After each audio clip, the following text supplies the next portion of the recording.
Okay, it's finally done, or very, very nearly done at least. Before I send this off, I just wanted to make a little behind the scenes because I will never see it again. And it was a lot of work, a lot of false starts, a lot of giving up on more ambitious plans and trying to simplify down to something that will work. Forgive my camera work here. I need two hands to plug this thing in. So I did end up, as you might be able to see there, there's a USB port on the front of this. So for a moment, I'm going to be a little bit out of frame. There we go.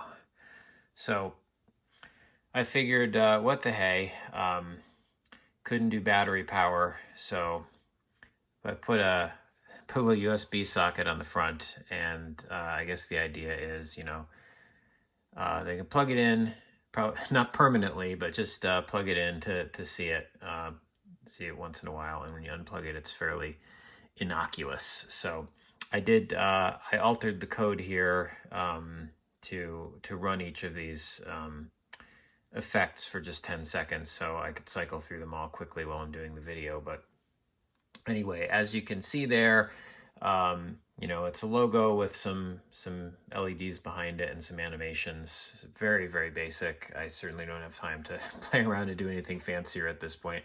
So far behind schedule.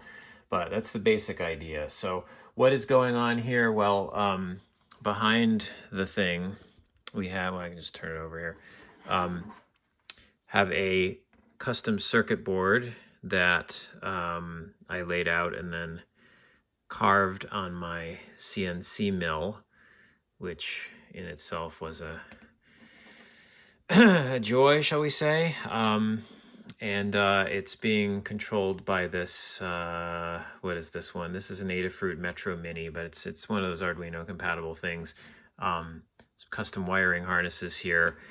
And then essentially the circuit board has some LEDs poking out.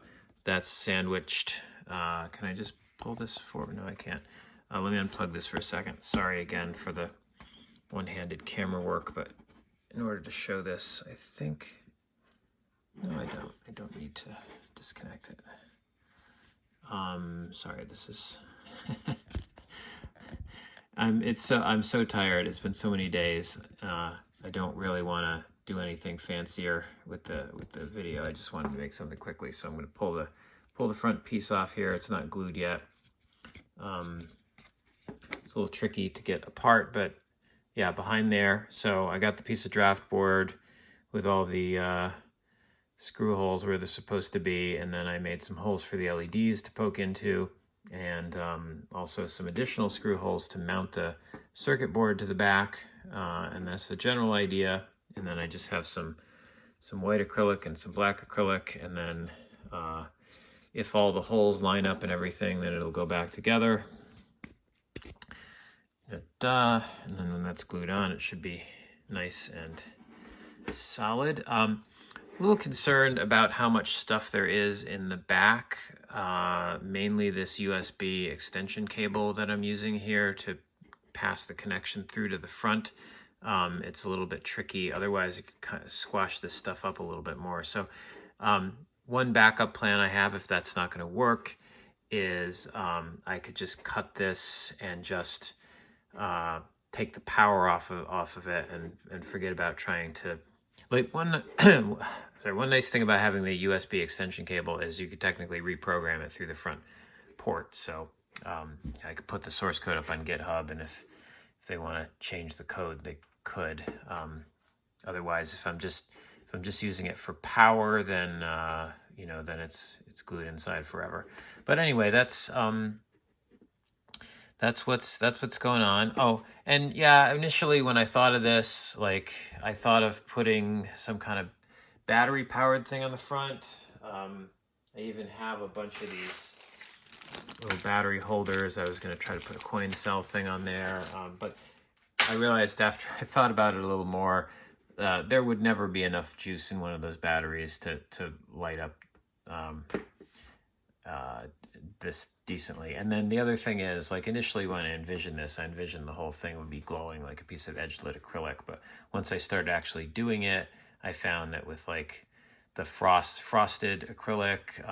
You just saw little dots, and then I switched to the white acrylic where at least it glows a little tiny bit. The camera exaggerates it though, and in reality, it doesn't look nearly as cool as I hoped. I kind of wanted the whole thing to light up green. Although in the dark and through a video camera, it is kind of a cooler effect. So, hey Google, turn off the basement lights.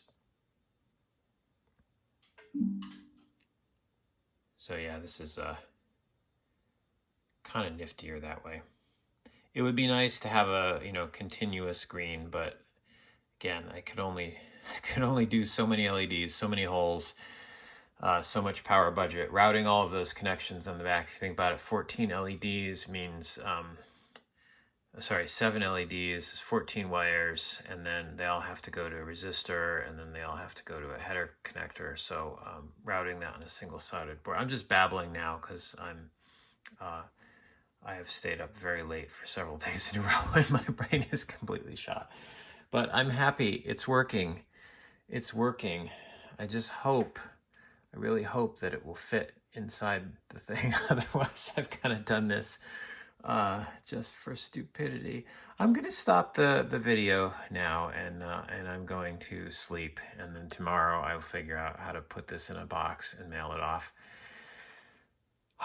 There's my dumb project. Bye.